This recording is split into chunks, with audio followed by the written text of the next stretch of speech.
What's up, Frank? So the saltwater aquarium is now set up, ready for fish. However, in the meantime, I've completely destroyed the aquarium gallery. It's a complete mess out here. So let me go ahead and fix that first.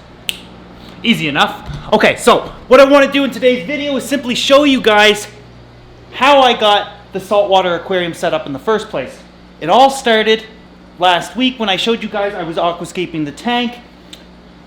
Today, or at least the other day, I started adding in the sand, or at least the coral substrate, and then this happened. Oh boy. I changed my mind. Took the rock out. I'm going to drain the tank back down. This is just fresh water in here. I'm going to rescape it. I'm not happy with it. I just don't think it's suitable for the fish that I have coming, and they are my number one priority as always. Let's see what I can come up with. Okay, I could work with this. The last scape simply just didn't scream to me predator tank. I felt like it was just going to be too difficult to maintain. There wasn't enough open swimming space. I also felt like it was just too crammed and I just didn't like the look of it. This one, on the other hand, I love all of the arches and the open swimming spaces. I do enjoy the fact that it kind of has a more natural look. I think it would have been a little bit better if it came up higher. But again, we got a lionfish coming in here, so we do want to be careful. I also don't want too many dead zones in here, so look what I've done. I've created far more space behind the aquarium, which looks good. The only thing I removed was, well, all of these solid pieces, all of these solid rocks. I'm going to keep them handy because one day we might go for a reef and you know, we'll add in some more rock. As is, though, we've got about, what, 60 pounds? Still good. I still think it looks great. And for a predator tank, watch this when you come in. I think it looks awesome.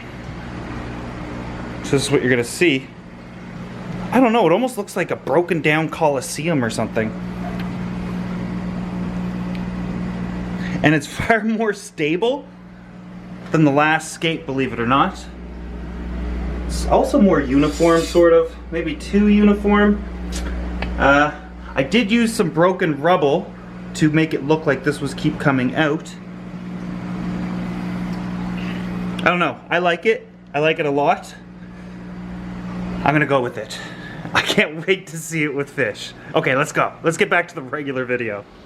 Ever since I scaped this aquarium the way it is now, I haven't touched it. I'm more than happy with it. And happy with it for like 3 reasons. One, this is going to be far more enjoyable to the fish being added, especially since I ordered large sizes. I want these fish to come in as big as they possibly can.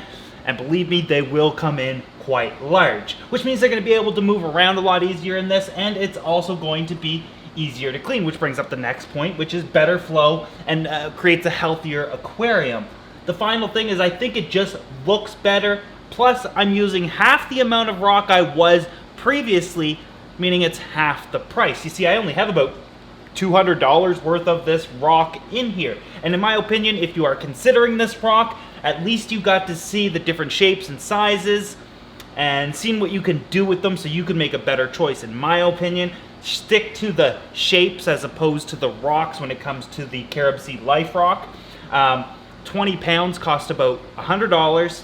40 pounds, $200. And in comparison to a freshwater aquarium, that's kind of like the average budget when you're scaping an aquarium, kind of, isn't it? I mean, most of these tanks actually cost me more than that, considering the manzanita wood that I'm using, and a lot of the large pieces of Malaysian wood that I'm using cost much more than that. So this is actually one of my cheapest scaped aquariums. Of course, the substrate that we added in is optional. In a predator tank, it's probably best to go bare bottom, but I wanted a better appearance that was more appealing to more people. However, with using a crushed coral substrate, I'm also buffering my water as the crushed coral is releasing calcium over time, helping stabilize the pH, which I never have a problem with my water anyways, because it's such hard water with a high mineral content, so it has a very high buffering capacity, meaning it doesn't fluctuate very often. The more and more I progressed with this tank, though, I must admit that I realized that I was trying to make this as similar to my freshwater tanks in terms of how they're all running as possible, so we can all kind of make the transition into maybe having a saltwater aquarium a little bit easier. You see, I'm using very similar equipment. I had the same aqua illumination AI lights on top of this. I'm using 2 of them, just like all of the freshwater aquariums on this rack, but this is the saltwater version. They're only running at about 60% each. So as you can see, it brightly lights up this aquarium. Anything brighter I think will be too intense for a fish-only system. I'm not looking to grow any coral, but they're certainly going to be capable of it. I'm also using the same wave maker, except I upgraded it to a MP60. That's the Ecotech wave maker, and it pumps about 7,500 gallons per hour plus, using very minimal amount of wattage. It's a very economical pump. I got this off of the 2,000 gallon aquarium. If you remember, we used to have 4 on there. Once I installed the background, I took 2 out, and I'm only running 2 on that tank now. So I took one of those and put it on this aquarium. I'm actually only running that at about 60% in lagoonal, as well as reef crest mode, which is fluctuating the flows throughout the entire day, so it's just not a constant jet of water. And I think overall that's going to be a good thing. The last thing I'm using is the same pump, which is the Vectra M1 by Ecotech again, and that just goes into the sump that I already have for these systems as well. So really, I'm kind of using all the same equipment for my freshwater tanks as I am my saltwater aquariums. And in the saltwater hobby, flow is especially important. In substitution for a wave maker though, we could add smaller power heads. Frank has a bubble maker, so that's just aerating the water with water pumping up from the bottom. Those bubbles are not dissolving fast enough in the water to actually add oxygen to the tank, but once they burst up the surface, the agitation it creates far more surface agitation, allowing for greater oxygen exchange while sucking water up from the bottom and circulating it throughout the aquarium. Wave makers are simply a lot more efficient at doing so. But that's it for the equipment. Now when it comes to a saltwater aquarium, we also think reactors and top-offs, and then we're looking at skimmers. And I've actually shown you guys how to build all of those in the past. Tend to work on much smaller aquariums. I don't think I'll be adding a reactor to this because there's no dosing or anything I want to do. Perhaps I'll add an auto top-off in the future. We'll see how the evaporation goes over the course of a week. On the other tanks, it's very minimal, so I don't think I'm going to need to other than my regular water changes. And then, of course, a skimmer. Now, I showed you how to build a skimmer before, and I think those will work great for like up to about 30-gallon aquariums or so. I've used them in the past, and it worked fantastic. However, when you're converting to a 120-gallon aquarium, 20-gallon sumps, it's a 140-gallon system, we're looking at needing much more expensive materials and, you know, other tools that not many of you guys are going to have. So my suggestion, if you do want to buy any sort of luxury equipment that will assist you with making your aquarium easier to take care of, and that's something I do have to keep in mind because I have over 4,000 gallons of aquariums. If that was just 1 or 2 tanks, a lot easier to take care of, but we're looking at 13 different systems with different requirements and needs in fish, so it becomes a little more complicated, and I need these to be as simple and easy to take care of as possible. So that luxury piece of equipment that I decided to opt for was a saltwater skimmer, and I think that that is probably the only necessary piece of equipment you could have that will make this process a lot easier. Problem is that I only have about an 8x8 area that it can fit in, so I had to pick the biggest, smallest one to fit into that section. Overall, though, going to make my life a lot easier. It's going to skim all the protein from the aquarium in the freshwater hobby, mind you. Ever notice the slick, the oily slick you get on top of your aquarium? That's a protein buildup, and in saltwater, you can remove that by creating tiny, millions of tiny micro bubbles that the proteins can actually attach to and then skim off the surface in that skimmer. In freshwater, we can't break the bubbles down small enough in order to do that, and that's just simply due to the differences in surface tension between freshwater and saltwater. Well, I made a video on this before and went in depth. So with the equipment covered, I guess you can say it's not that complicated. I mean, if I didn't have a sump for this size aquarium, it's probably a good idea in case I do want to expand in the future, turn this into a reef. But if it was a smaller aquarium, I could have went for something like a canister filter, hang on the back filter, and of course, those are nitrate factories, as the end process of the nitrogen cycle, of course, is nitrate, and we need a way to export that. And if you don't have a protein skimmer or any chemical reagents, what we'll be looking to do is simple water changes. So Don't be scared of a saltwater aquarium thinking you must have a sump and you must have a skimmer. You can certainly set up a small aquarium with light stocking, some ample filtration, and just do your weekly water changes and go from there. A lot of the times you're going to have success. Equipment out of the way. How was I going to turn all of this into salt water? And that was a hugely popular question I got when I announced I was getting a saltwater tank, was people saying, can you walk us through how to create salt water? And I think a lot of the times we forget about the very basics of aquarium keeping and have to remind ourselves that, hey, not everybody's been keeping fish for as long as me. Let's address some of the basics as well. So I will do that here and there periodically. Bear with me if you already know it. And if you do already know these things, I challenge you to go into the comment section and help people be productive and give back to the hobby. When it came to this tank though, filled this bad boy up with fresh water straight from my well. I'm not using an RODI. I'm not pre-treating the water. I know that if you don't know what an RODI is, it stands for reverse osmosis deionized water. Essentially it means it's stripping water down to its purest form, and then you add your salt and additives to that, and that's what you would do for a reef aquarium. This is not a reef aquarium. For me though, since I'm on a well, I don't have to treat anything. I filled the water up and I started dumping salt in. This could be potentially dangerous if this was live rock, or if I had fish in it or anything like that. You never want to dump big cups of salt in because you could burn your fish, burn your coral, ruin something within your aquarium. It could get into your pumps, etc. But for me, since I wasn't worrying about any of that, I don't have anything to kill, filled the tank up and started dumping the salt in. How much salt? It's always displayed on the manufacturer's packaging. You need X amount of salt to create X amount of salt water. So what I do is I come within about 80% of what's recommended, and then I slowly start to add in the rest until I get to the salinity that I'm looking for. Salinity is the saltwater content, or how salty the water might be. How do you measure salt water? This is a good question, and one that I've kind of struggled with, because I wanted to know what is the most efficient means of measuring the salinity, because we can't have that fluctuating and going up and down all the time. You want that to be pretty consistent. Of course, it is a saltwater aquarium. So there's two main methods used in the hobby. There's a hydrometer as well as a refractometer. A hydrometer measures the specific gravity of water. Basically, if you had pure salt water, or if you had pure water, it would measure 1. Once you add salt into it, the specific gravity begins to change and you can get different readings. Now, a lot of the times you'll see a hydrometer with a swing arm, but that's a moving component. Over time, all moving components lose their accuracy if they're not well maintained, and you just kind of want to look for other ways to measure your salinity. Hydrometers do tend to be one of the most efficient, or one of the cheapest, but they're one of the least efficient. The best way to measure salinity, in my opinion, and as well as many others, is using a refractometer. This will cost you more to measure your salinity, but you'll thank yourself in the long run. You're looking at $20, $30 or so. You can get yourself one of these bad boys. This is a refractometer. What we're going to do is measure the refraction of light. Everything refracts light. We've talked about this in the past as well, comparing acrylic aquariums to glass aquariums. So what we're going to do here is essentially make sure that your lenses are clean.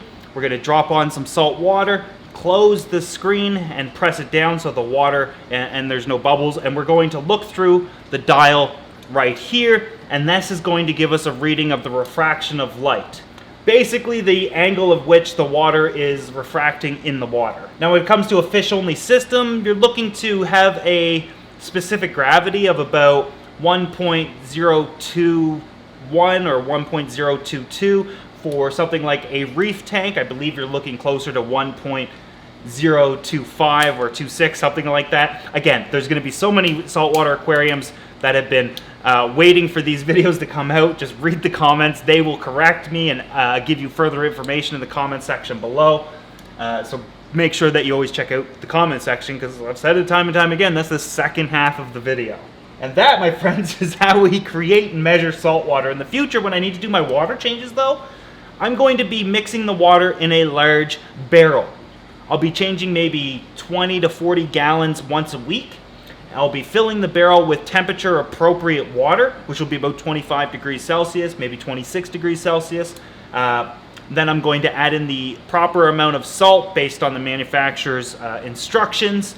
and then I'll continuously measure with my refractometer. Eventually, I'll have the exact measurement in the bucket versus the exact measurement of salt that I need to add, and I probably won't have to measure at all. At this point, I could do my water changes, siphon the gravel like you would on a freshwater aquarium, and then pump in or dump in the new salt water, and this will dilute the dissolved organics and waste within the aquarium. So now we know the equipment I'm using, we know the layout, we know the fish, we also know how we make the actual salt water. What about any other forms of filtration that you could add that will make your time in the saltwater hobby, at least at the beginning, a little easier?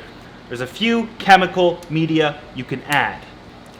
Since my salt water came with carbon, I decided I'd add carbon to the sump. Essentially, if you guys know what activated carbon is, one of the most popular chemical medias within the freshwater hobby. It removes impurities and discoloration, tannins, smells from your aquarium, like a polisher, for example.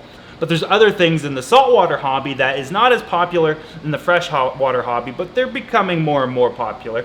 ChemiPure, for one, it kind of looks like activated carbon and kind of does the same thing, but it also aids in removing dissolved organics.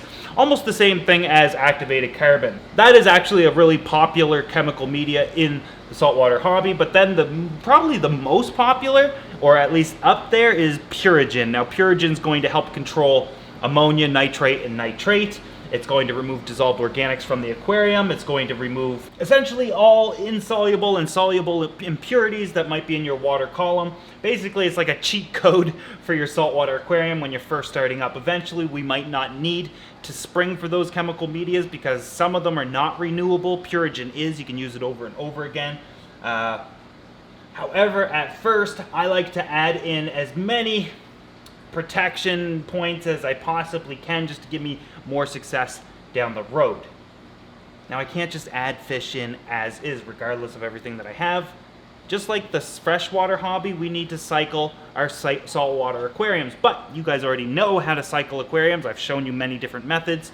We've gone over it several different times. And would you believe that it's the exact same thing in the saltwater hobby? It's just different species of bacteria. They still go through the nitrogen cycle. There is still ammonia, nitrite, and nitrate. You guys have an understanding of that, so we need to apply what we know there to here. When I usually cycle my aquarium, there's a multitude of methods that I've used in the past, but one of my most popular is to use established media from other aquariums that are disease and pest free. I don't have any other saltwater aquariums I could do that with, and I don't really want to introduce anybody else's media or anything like that to the aquarium. I kind of want to start off fresh.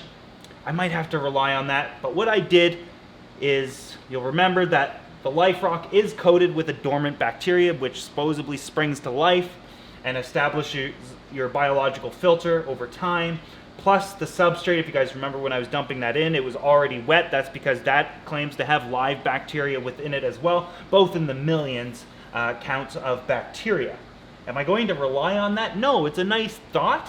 And maybe at some point we could do a test where we can put these things to the test and test them with pure ammonia and whatnot. But I need to add fish to this eventually. So I decided I'm going to go ahead and grab some bacteria in a bottle. I've never depended on these before, and I've always thought, you know, it's more of a snake oil type of deal. But so many people are recommending it and having success with it, I thought I'm going to give it a try. So I started out with dumping a couple bottles of Dr. Tim's bacteria in this tank. None of these names and brands that I'm saying sponsored anything here. I just bought them, by the way. I had enough to jumpstart a 120-gallon aquarium in Dr. Tim's. Then I took some ATM Colony, about 200 gallons worth of that, and dumped that into the tank. Hopefully that's going to be enough to at least jumpstart this tank, but I don't trust it enough to just add fish like these brands recommend. So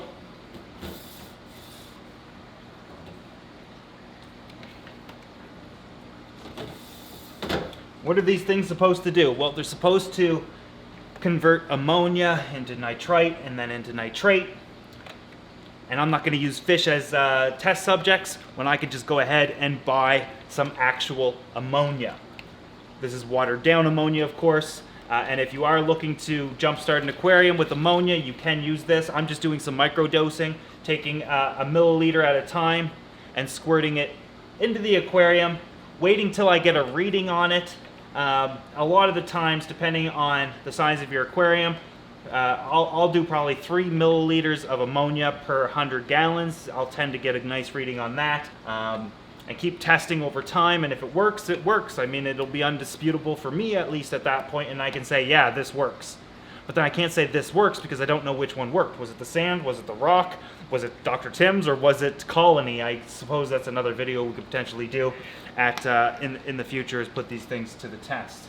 But now I'm ready to add the fish to this aquarium, and as a quick, or at least a warning, the stocking that I had planned is slightly changed. Not everything I want is going to be available whenever I want it at that exact moment.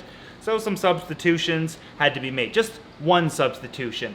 Remember, I ordered a black volatile, or volatile, or I'm gonna have to learn to pronounce that. A black lionfish, it doesn't matter. Black lionfish. I also wanted a porcupine puffer because they're cute, as well as a snowflake eel. Which one of the three do you guys think I had to substitute? And what do you think I substituted it for, keeping in mind this is a predator tank? Let me know in the comments section below. I'm not going to have this tank fully stocked right away unless it is completely cycled. So if you don't want to miss that video and check out the fish that I did get and adding them to the aquarium, if you're not subscribed to this channel yet, make sure you do so you do not miss it.